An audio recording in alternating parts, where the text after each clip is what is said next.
Trichoderma জৈব ছত্রাকনাশকের সাথে আমরা সবাই কম বেশি পরিচিত, কিন্তু এই ছত্রাকনাশকটি কিভাবে ব্যবহার করা হয় এবং কি কাজে ব্যবহার করা হয়ে থাকে আমাদের সঠিক ধারণাগুলো থাকে না। আজকে আমরা এই ভিডিওর মাধ্যমে আপনাদেরকে জানাবো যে ট্রাইকোডার্মার থেকেও যে দ্বিগুণ শক্তিশালী একটি ট্রাইকোডার্মা হচ্ছে পিজি ট্রাইকোডার্মা। এই পিজি ট্রাইকোডার্মা সম্পর্কে আজকে আমরা বিস্তারিত জানবো প্রফেসর ডক্টর মোহাম্মদ শাহজাহান মঞ্জিল স্যারের কাছ থেকে, যিনি উদ্ভিদ রোগতত্ত্ব বিভাগ বাংলাদেশ কৃষি বিশ্ববিদ্যালয় ময়মনসিংহ থেকে আমাদের আজকে প্রতিষ্ঠানে এসেছে, এবং এই সুযোগে ওনার কাছ থেকে আমরা এই ট্রাইকোডার্মা সম্পর্কে বিস্তারিত জানার চেষ্টা করব। আশা করি ভিডিওটি না টেনে শেষ পর্যন্ত আমার সাথে থাকবেন এবং এই ট্রাইকোডার্মা ব্যবহার বিধি সম্পর্কে আপনারা বিষয়গুলো জানার চেষ্টা করবেন। স্যার আসসালামু আলাইকুম। ওয়ালাইকুম আসসালাম। ভালো আছেন? আপনি ভালো আছেন? আছি স্যার, আলহামদুলিল্লাহ। স্যার, আমরা আজকে আপনাদের কাছে একটা নতুন প্রোডাক্ট দেখতে পাচ্ছি, যেটা আমরা সচরাচর আগে যে ট্রাইকোডার্মা হার্জিনিয়ামটা ব্যবহার করে আসছি বিভিন্ন জায়গায়, কিন্তু আজকে আপনারা যে প্রোডাক্টটা নিয়ে আসছেন হচ্ছে ট্রাইকোডার্মা স্প্রেলাম। ওইটার তুলনায় এটা কতটা কার্যকারিতা আর কি, এবং ব্যবহার বিধিটা পুরোটা একটু আমাদেরকে তুলে ধরবেন, যাতে আমাদের যারা কৃষি উদ্যোক্তা ভাই আছে যাতে এটার যে উপকারিতা এই বিষয়গুলো ওনারা জানতে পারে।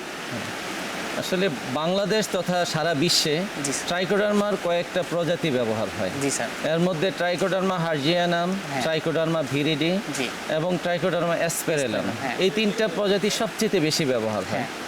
বিশেষ করে আমেরিকাতে ট্রাইকোডার্মা অ্যাসপেরেলাম এটা খুব সচরাচর ব্যবহার হয়।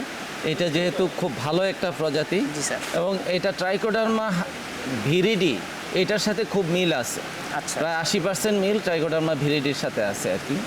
তো আমি আমার গবেষণা থেকে যখন গবেষণা কাজ করি তখন আমি এই ট্রাইকোডার্মা অ্যাসপেরেলাম, ট্রাইকোডার্মা ভিরিডি, ট্রাইকোডার্মা হার্জিয়ানাম সবগুলো নিয়েই কাজ করি। আচ্ছা।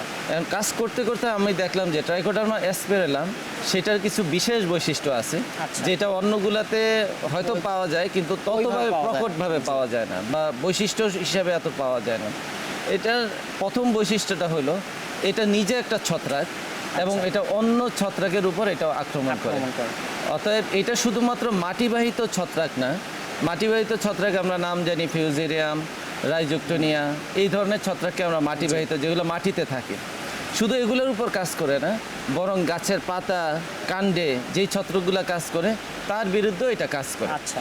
তো এই জন্য এটার ব্যবহারের একটা বিশেষ পদ্ধতি হলো, প্রথমেই আমরা বলি যেহেতু এটা মাটিবাহিত রোগের জন্য এটা একটা প্রধান একটা ঔষধ, এবং কোনো ধরনের কেমিক্যাল দিয়েও মাটিবাহিত রোগকে কিন্তু দমন করা যায় না। এবং এটার আন্তর্জাতিকভাবেই নিষিদ্ধ যে মাটিতে যদি কোনো রোগ থাকে তাকে বা অণুজীব থাকে তাকে দমন করার জন্য কেমিক্যাল ব্যবহার করা, এটা আন্তর্জাতিকভাবে নিষিদ্ধ। আমাদের দেশে হয়তো কেউ করতে পারে, তবে এইটার ক্ষেত্রে যেই জিনিসটা আমরা বলি যে এটা এমন একটা ছত্রাকনাশক যেটা মাটিবাহিত সব ছত্রাকনাশককেই দমন করে। আচ্ছা। এছাড়া গাছের কাণ্ডে কোলেট্রোটিকাম নামে এক ধরনের ছত্রাক হয়, সার্কোস্পোরা নামে এক ধরনের ছত্রাক হয়, যারা গাছকে ঝলসে দেয় অথবা গাছের পাতার মধ্যে দাগ তৈরি করে অথবা গাছের কাণ্ডের মধ্যে এটা দাগ তৈরি করে। তো এইগুলোর ক্ষেত্রে আমাদের যে ট্রাইকোডার্মা অ্যাসপেরেলাম যে নতুন প্রযুক্তি, এটা মানে খুবই ভালো কাজ। এখন বিষয়টা হচ্ছে স্যার, যে যারা উদ্যোক্তা আছে হয়তো বা জমিতে দেখা যায় যে নেমাটোডগুলো আক্রমণ করে, সেক্ষেত্রে আপনার মাটি শোধন করার জন্য এটা জমিতে ব্যবহার করা হয়। এখন এটি যে জমিতে ব্যবহার করবে তার ব্যবহার বিধিটা কেমন হতে পারে? আপনি একটা সুন্দর কথা বলেছেন, মাটির নেমাটোড, যদিও আমি ছত্রাকের কথা বলেছি। এটা মাটির যে নেমাটোড বা কৃমি বলি, মাটির কৃমিকেও কিন্তু এটা দমন করতে সক্ষম, তবে এটা ছত্রাকের মতো এত বেশি সক্ষম না। অন্য ছত্রাককে যেভাবে একেবারে ধ্বংস করে দেয় সেটা এত বেশি করতে পারে না। 50% পর্যন্ত কৃমিকে এরা ধ্বংস করে ফেলতে পারে। আমি যে জিনিসটা বলতেছি মাটিতে ব্যবহার করার জন্য, যে আমরা শেষ চাষে জমি যখন শেষবার চাষ করি তখন শেষ চাষের সময় আমরা জৈব বালাইনাশক যদি থাকে অথবা অন্য কোনো মাটির সাথে মিশিয়ে আমরা জমির মধ্যে ছড়াই দিতে পারি। আচ্ছা, এটা একটা খুব ভালো দিক। এছাড়া আমরা মাঝে মাঝে বলি যে জৈব বালাইনাশক বা ট্রাইকোডার্মার সাথে অন্য কোনো কীটনাশক বা অন্য কিছু দেওয়া যায় না, ব্যাপারটা এরকম না। আপনি দানাদার কীটনাশক যেটা আছে সেটা ব্যবহার করতে পারবেন বা অন্য কিছু ব্যবহার করতে পারবেন, শুধুমাত্র ছত্রাকনাশক কিছু ব্যবহার করতে পারবেন না, যেহেতু সে নিজেই ছত্রাকনাশক ব্যবহার করলে সে ডিসকারেজ হয়, সে ভালোভাবে কাজ করতে পারে না। এই জন্য জমি তৈরির 3-4 দিন আগে এবং 3-4 দিন পরে ছত্রাকনাশক, কেমিক্যাল ছত্রাকনাশক বা রাসায়নিক ছত্রাকনাশক ব্যবহার থেকে বিরত থাকার জন্য আমরা অনুরোধ করব। এছাড়াও অন্য যেমন সার, তারপরে বালাইনাশক, কীটনাশক সেগুলো ব্যবহার করা যাবে। এটার ইয়াটা হলো প্রতি বিঘাতে আমরা 1 কেজি পরিমাণে যদি আমরা চাষের সময় দিয়ে দিই তাহলে এটা হয়ে গেল, এবং এটার জন্য কোনো পিরিয়ড লাগে না যে আমি এটাকে ভিজিয়ে রাখতে হবে, এমন কিছু লাগবে না। এই যে এই প্রোডাক্টটা দেখতেছেন এটাতে এত অ্যাক্টিভ মেটেরিয়াল আছে, আমি যদি প্রোডাক্ট একটু আপনি দেখাই, সেটার মধ্যে বলা আছে যে 20 লক্ষ স্পোর আছে প্রতি গ্রামে, অর্থাৎ 20 লক্ষ ট্রাইকোডার্মা প্রতি গ্রামেই আছে।